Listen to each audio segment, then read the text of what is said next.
Hi friends, this is 5 Minutes Tech YouTube channel. Here you are seeing Samsung Galaxy A13 smartphone.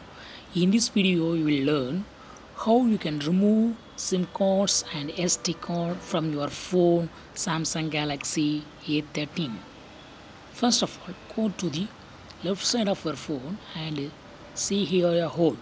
Here you have to insert SIM ejector tool. This is SIM ejector tool. Just insert here and push down, and now the SIM tray will be coming out, and just take it out from your phone.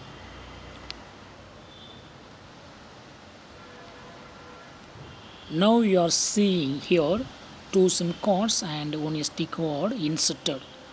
If you want to remove, just take it out from the slots like this, and all cards are removed now, and you can plainly insert this tray into your phone, here. Now your phone will not have any SIM card and SD card. So in this way you can easily remove cards from your phone.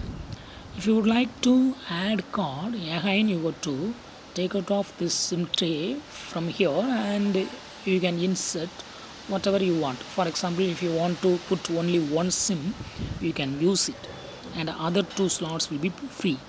In this way you can easily do it. That's all friends. Thanks for watching. Bye.